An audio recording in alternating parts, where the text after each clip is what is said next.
politician. He's a person who is really for the little guy. And he's working hard there in Congress, and he's doing a lot of good things for us here. So, Bill, come out and say a few words. You see it. Absolutely. Thank you so much, Mark. And to all of my friends out in the crowd here.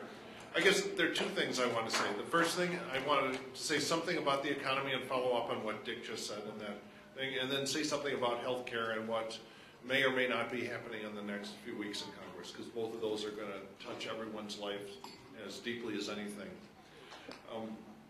So first on the economy,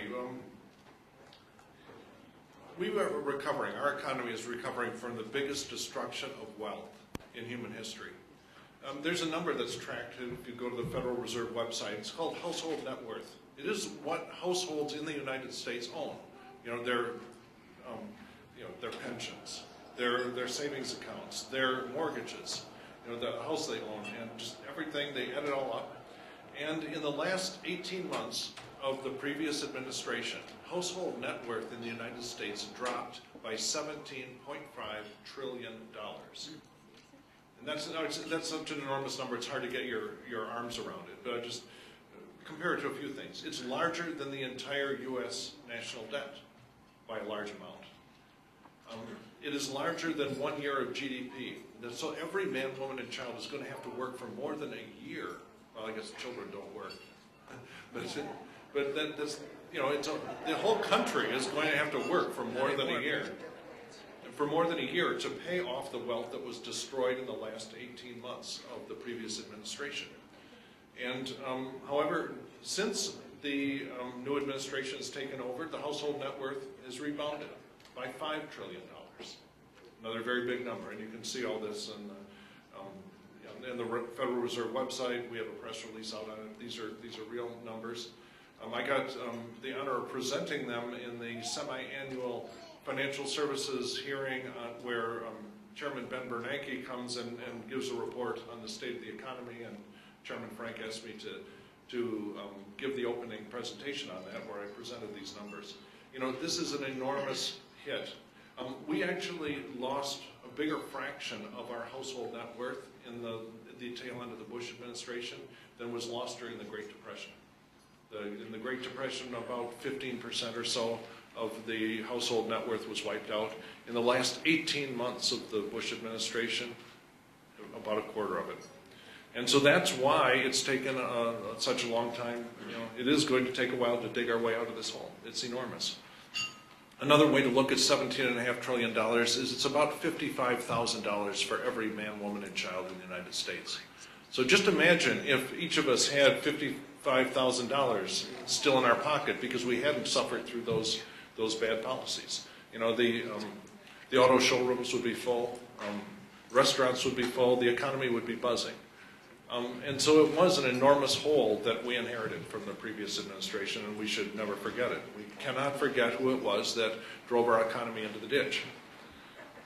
And we must be sure not to ever give them the keys again.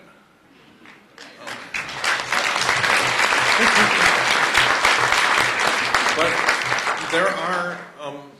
there are signs of improvement. I mean, usually if you look at economic downturns, if you look at them in the stock market or with business profitability, they last about 1 to 2 years. If you look at them in terms of unemployment, they last 2 or 3 years. That's just the way it is.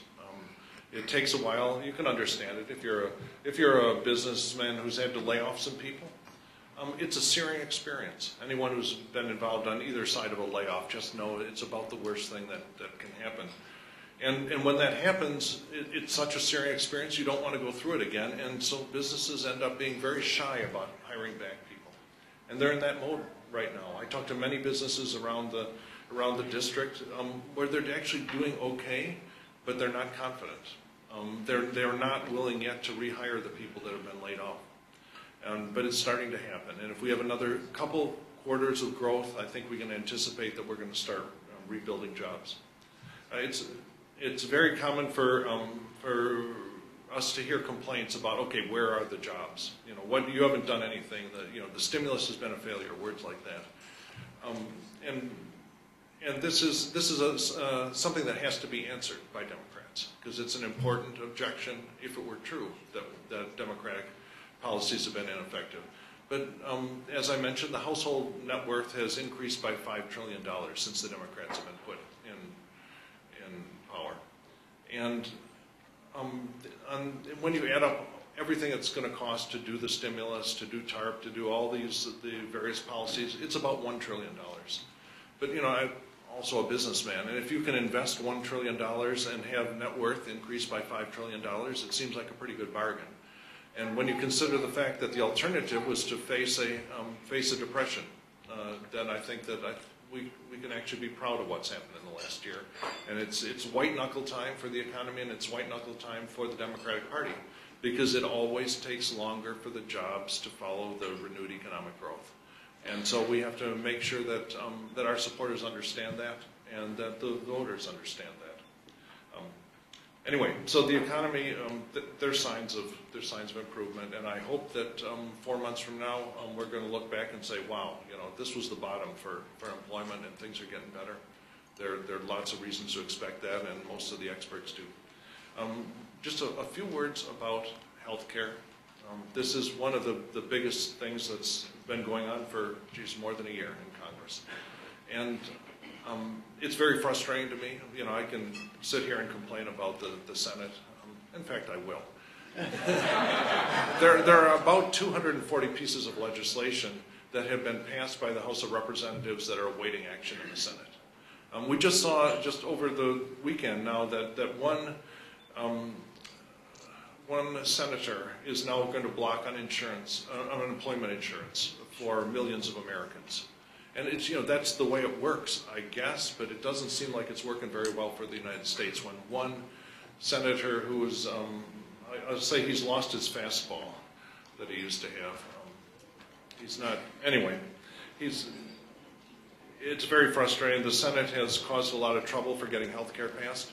And now it looks like those of us in the House of Representatives are going to be forced into a very tough situation of having to vote for a Senate bill that has a lot of uglinesses in it. It's got, you know, it goes after the health care benefits that many union members in the audience here enjoy, and that's a huge problem for me. It's got the Cornhusker kickback. It's got all sorts of things that are not right, and yet it does have the fundamental thing that we need, the fundamental bargain that has to change in this country, that no one should become uninsurable. That every one of you knows someone who's uninsurable, and that should not happen in our country. It's a feature of both the House bill and the Senate bill that is something that will be eliminated. And so a bunch of people are going to be asked in the coming weeks to hold their nose and vote for the Senate bill, as flawed as it is, and then modify it with this delightful procedure called reconciliation, modify it with 51 votes so that it's something that really will do the job for the people of the United States. People ask me how likely it is, and my percentage is about 70% chance that this goes through. And I know if we succeed, it's going to be a victory for the American people for generations and forever. And I'm proud to be.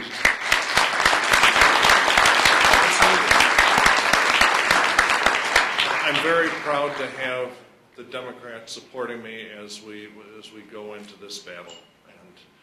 And it's just wonderful to see all of you out in the county and throughout the district. And it's going to be important for every Democrat running for office to know that you have our backs when we make these sort of tough votes.